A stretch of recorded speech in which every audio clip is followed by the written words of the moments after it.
Entonces Saúl entregó a su hija Mical por esposa a David. Conozcamos el primer matrimonio de David en Primera de Samuel, capítulo 18. Quiero invitarte para que te propongas estudiar la palabra de Dios todos los días del 2026. Haz planes, prepárate, pídele a Dios que te ayude, pero este sería un extraordinario propósito de año nuevo. No lo dejes a la ligera, propóntelo, Dios te va a ayudar. Dale, vamos al capítulo de hoy. El capítulo de hoy nos cuenta qué sucedió después de ese gran combate, después de esa gran victoria de David sobre Goliat. El versículo número 1 dice que después de esto David conoció a Jonathan y se hizo un vínculo muy importante entre ellos. De hecho, que lo llegó a amar más o como a sí mismo. Mis amigos, esta relación floreció y creció porque David y Jonathan tenían un mismo sentir, tenían un carácter muy similar. Eran personas que amaban profundamente a Jehová.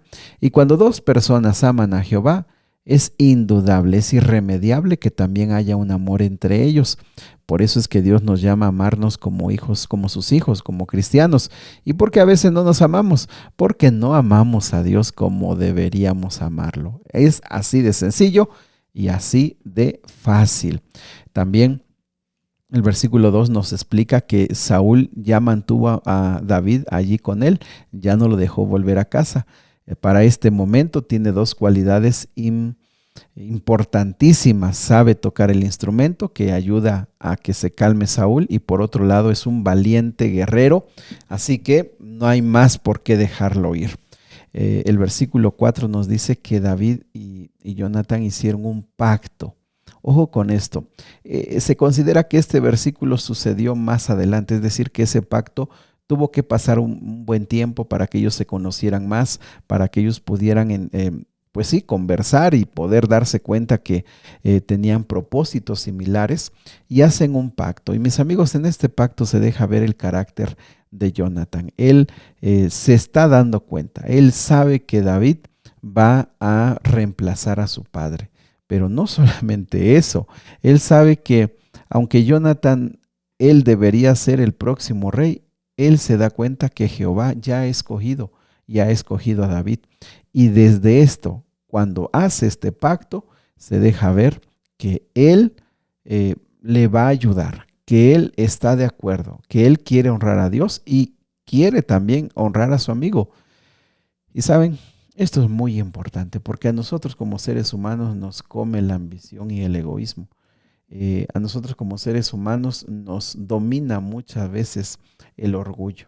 Pero aquí vemos a una persona que ama a Dios y que ama a David y que entiende los propósitos de Dios y no tiene problema en seguirlos. Ahora, se hace algo bien interesante. Dice el versículo 5 que todo lo que Saúl le pedía a David que hiciera, él lo hacía con éxito. Como resultado, Saúl lo puso como comandante de los hombres de guerra y este nombramiento fue bien recibido tanto por el pueblo como los oficiales de Saúl. Sabes que David no podía alejarse de Saúl. Nosotros sabemos que hay momentos y hay lugares donde estamos en conflicto, donde no estamos bien y podemos elegir retirarnos, podemos elegir cortar con amistades. Eso nosotros lo hemos visto, es algo bíblico, es algo prudente, es algo sano, pero también hay momentos en la vida en que no puedes renunciar. No puedes dejar el trabajo, no puedes salirte de ciertas relaciones, de ciertos círculos, tienes que permanecer allí y no hay otra forma. En este caso, David tiene que estar con Saúl, aunque Saúl poco a poco se está descubriendo y está demostrando su odio sobre David, pero él tiene que estar allí. Entonces, aquí la lección es bien importante. Como David depende de Jehová, como para David Dios es lo más importante y David está allí por el propósito y el plan de Dios para que se prepare para llegar a ser el rey, Dios lo va a bendecir en medio de la adversidad. Y mis amigos, es que no hay como la adversidad para hacernos crecer. No hay como las dificultades para hacernos fuertes. Allí tenía que estar y lo ponen como comandante y Dios lo va a bendecir. Qué extraordinaria lección. Quizá has pensado dejar el trabajo, quizá has pensado dejar el negocio, quizá has pensado dejar la iglesia, no lo sé. Quizá has pensado abandonar o dejar ya por la paz tu matrimonio, no lo sé.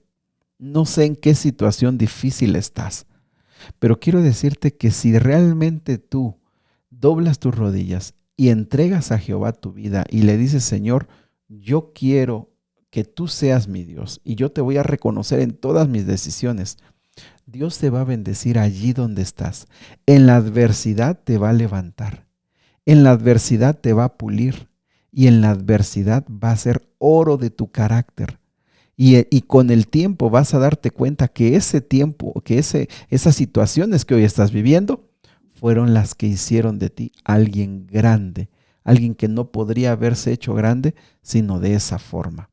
Los conflictos se hacen fuertes. En el versículo número 7 hay una celebración y fíjate que lo que la gente empieza a gritar, Saúl mató a sus miles, pero David a sus 10,000. Los reconocen a los dos, sí, pero reconocen a David más que al propio rey. El versículo 8 dice que Saúl se enoja mucho. Dice, ¿qué es esto? ¿Por qué le dan más crédito a David y a mí menos? Se está encendiendo Saúl. Está demostrando su arrogancia, su prepotencia, su orgullo, su vanidad. Él no ha, ni siquiera por la mente, ha querido entender lo que ya el profeta le dijo. Dios te quitó el reino. Si él hubiera humillado su corazón y él se hubiera dado cuenta, este es el próximo rey. Mi tarea ahora es ayudarlo para que se prepare. Quizá Dios me tenga misericordia. ¿Tú te has dado cuenta cómo Dios te acuerdas? Ya hablamos del arrepentimiento de Dios. Es cuando Él cambia su obra. Si Saúl se hubiera arrepentido y hubiera abierto las puertas a David, posiblemente Dios le hubiera dado la oportunidad, posiblemente, eso no está escrito en ningún lugar, pero conociendo a Dios, conociendo cómo es Dios de misericordia, es posible que Dios le hubiera dicho, por tu arrepentimiento y por haberle dado la oportunidad a David y por hacer todo esto, vas a terminar en paz. Dios lo hizo en otras ocasiones, pero Saúl aquí está demostrando cada vez más que está completamente perdido, que está completamente alejado de Dios y que Dios lo ha dejado también a él. Desde ese momento, versículo 8 y 9, Saúl miró con recelo a David. Y versículo 10 y 11, al otro día estuvo a punto de matarlo con una lanza cuando el espíritu que lo atormentaba lo vino a sacudir. Está declarado, Saúl tiene miedo de David porque David está bendecido por Dios, porque David está guiado por Dios, pero Saúl no lo puede ver, lo va a tratar de destruir de ahora en adelante. Pero mira, mientras está Saúl con el deseo de destruirlo, dice el versículo 14 que David siguió teniendo éxito en todo lo que hacía, porque el Señor estaba con él. Mis amigos, David no tuvo de otra. David no tuvo ninguna opción más que crecer en la adversidad. Y te digo, muchas veces nosotros tenemos la posibilidad de escoger y Dios nos pone dificultades, pero nos deja paz también. Nos pone adversidades, pero también nos da la posibilidad de crecer en ambientes quizá más amigables, vamos a decirle. Pero David no tenía otra. Tendría que crecer en medio de la adversidad.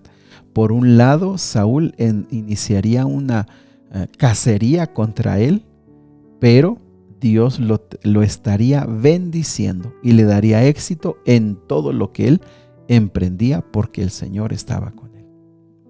¿No te parece que es tiempo de que tomemos a Jehová como nuestro Señor y que Él sea el que nos levante y nos dé victoria allí donde ahora sentimos frustración y fracaso? ¿No te parece que nos falta cada vez más humildad para doblar nuestras rodillas ante Dios y decirle, Señor, yo ya no soporto aquí, yo ya no puedo? Y en medio de esa adversidad el Señor te corone, te bendiga, te prospere. Mis amigos, por eso es que David llegó a ser tan grande, porque fue forjado con fuego, porque fue forjado en medio de la presión tan alta, allí estuvo en medio, pero estuvo siempre cubierto por la mano de Jehová Todopoderoso. Del versículo 17 al 24, Saúl no cumple su palabra. Él había dicho que el que matara a Goliat le iba a dar su hija, pero ahora se detiene y no lo quiere hacer. Le había prometido la mayor, pero al final la entrega a otra persona, pero se da cuenta que su hija menor ama o está enamorada de David, así que dice, tengo una oportunidad todavía. Así que la oportunidad que él tiene es de mandarlo a una lucha contra los filisteos, que lo dejen solo y lo maten. En pocas palabras, pues no mancharse las manos de sangre, sino que sean otros los que lo acaben. Sin embargo, David está bendecido por Dios, lo sabemos.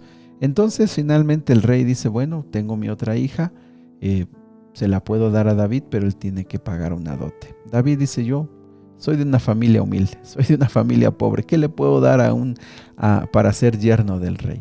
Él pone un precio, 100 prepucios, básicamente la vida de 100 filisteos, porque quiere vengarse de sus enemigos. Esa frase ya la hemos leído varias veces. Saúl quiere vengarse de sus enemigos. Él, yo creo toda su vida estuvo marcada por su odio contra los filisteos, no por honrar a Jehová, ya lo sabemos, no por poner en alto el nombre de Dios o para darle felicidad al pueblo, no, es que él tenía su propia agenda, ¿verdad? Su odio personal contra estos filisteos. David se va y sabes que no trajo 100, trajo 200. No pudo hacer más Saúl más que darle a su hija Mical, la cual ama profundamente a David. Y el versículo 28 dice que cuando Saúl se da cuenta que su hija lo ama y que Dios lo ama, él no tiene más que miedo y odio contra David por el resto de su vida. Mis amigos, tenemos para escoger vivir como Saúl, vivir como David. Tenemos la oportunidad de decidir si queremos ser forjados en el fuego bajo la presión o decidimos tener vidas comunes, sencillas y ordinarias.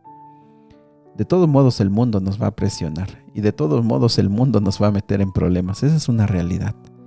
Pero cuando estamos en las manos de Dios, el herrero que purifica la vida, purifica el carácter, no puede salir nada mal. Dios te va a perfeccionar. Y ese fue el camino de David. Y Dios lo bendijo.